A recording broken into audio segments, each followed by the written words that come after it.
Selamat pagi teman-teman dan saudara-saudara yang saya kasih dalam Tuhan. Nama saya adalah saya Fendi, biasa dipanggil Ariel. Saya juga nggak apa-apa. Sekarang saya berumur 18 tahun. Tema yang saya akan bahas pada hari ini adalah iman. Apa sih iman itu? Mari kita buka di Habakuk. Habakuk pasal 2 ayat 1. Habakuk pasal 2 ayat 1. Saya bacain langsung aja ya. Orang yang benar akan hidup oleh karena percayanya. Di situ ada ayat 1. Habakuk pasal 2 ayat 1. Aku mau berdiri di tempat pengintaianku dan berdiri tegak di menara. Berhenti sampai situ. Aku mau berdiri. Di situ ada kata aku mau berdiri. Jadi iman itu apa sih maksudnya? Iman itu adalah willpower. Atau iman itu adalah kemauan, willpower. Iman itu adalah willpower. Kebanyakan orang ngomong willpower itu ada di dalam diri kita sendiri ya, terbentuk dari dalam kita sendiri ya. Bukan, sebenarnya karena ada iman ada willpower. Willpower itu apa sih? Kemauan untuk apa? Kemauan untuk bangkit saat kita dalam masalah, saat kita dalam pergumulan. Iman inilah yang bisa menyelamatkan kita. Iman kita kepada Tuhan lah yang bisa menyelamatkan kita. Kenapa? Karena iman itu willpower. Willpower itu apa? Willpower itu kemauan untuk bangkit. Jadi walaupun kita terpuruk, dengan adanya iman kepada Tuhan, kita bisa bangkit lagi. Itulah kenapa banyak orang ngomong, banyak pendeta ngomong, punyailah iman yang kuat, punyailah iman yang teguh. Kenapa? Karena yang bisa menyelamatkan kamu saat dalam keadaan terpuruk justru iman kepada Tuhan tuh ya, bukan iman kepada yang lain. Kepada yang lain akan menjatuhkan kamu. Tapi kalau kamu beriman kepada Tuhan, kepada sumber yang benar, yaitu Tuhan Yesus, kalau di agama itu kita akan bisa bangkit lagi. Kita akan misalnya tiba-tiba kita dari yang kita misal ya, kayak kita diputusin pacar. Kita kan masih biasanya kalau memang kita benar-benar cinta sama pacar kita ini kan kita akan patah hati kan. Kita patah hati. Terus tiba-tiba waktu kita dengerin khotbah atau lagi saat teduh, tiba-tiba kita memutuskan untuk beriman kepada Tuhan.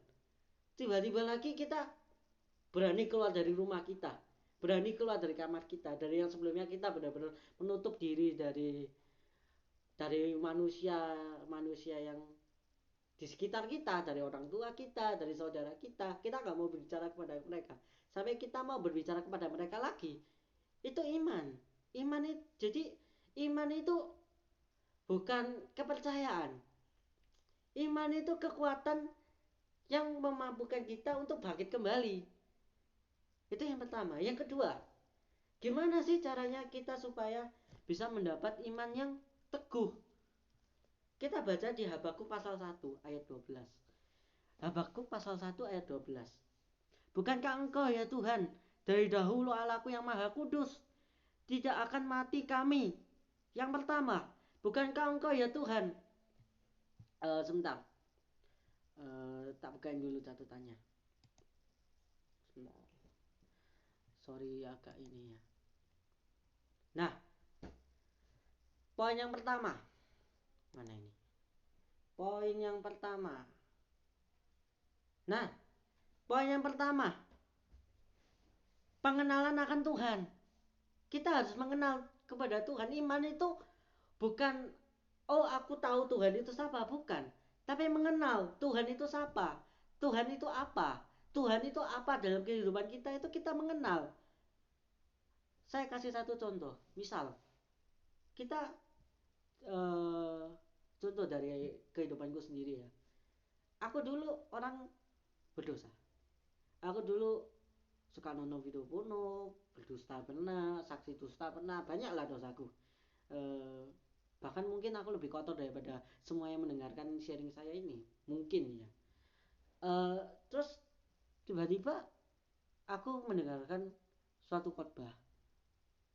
Terus Aku sering dengerin khotbah dengan sharing dan apa. Di situ aku mulai tahu, oh Tuhan itu seperti ini, oh Tuhan itu seperti itu. Di situ mulai tumbuh iman. Di situ mulai tumbuh, oh berarti aku harus percaya sama tuh dia. Aku harus bergantung kepada dia. Itu yang namanya yang disebut pengenalan akan Tuhan. Pengenalan akan Tuhan itu bukan kita tahu namanya Tuhan itu siapa atau juru selamat itu siapa, kita bukan tentang itu, tapi pengenalan akan Tuhan itu adalah pengalaman pribadi kita dengan Tuhan, pengalaman kita bersama Tuhan, dari kita yang berdosa disembuhkan, dari kita yang sakit disembuhkan, dari yang kita berdosa dipulihkan, disembuhkan dan lain sebagainya. Mungkin kita pernah kecelakaan terus diselamatkan, atau mungkin kita mau bunuh diri terus dibantu sama Tuhan, diangkat, jangan bunuh diri dan lain sebagainya. Kita tahu Tuhan, tapi tidak sekedar tahu Tuhan, tapi kita mengenal. Karena itu kita perlu punya namanya pengalaman bersama Tuhan, pengalaman pribadi bersama Tuhan. Kalau tidak, kita nggak akan punya iman yang teguh. Gampangannya itu seperti gini, kalau kita punya hubungan sama teman, kita pasti percaya sama orang yang kita sudah kenal lama kan, daripada yang kenal baru. Kita pasti lebih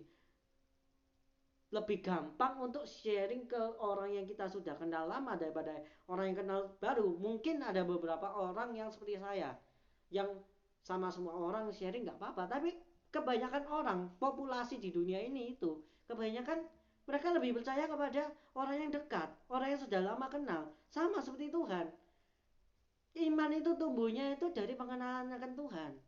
Yang kedua, di situ ada dikatain bahwa ya Tuhan, dari dahulu Allahku yang maha kudus.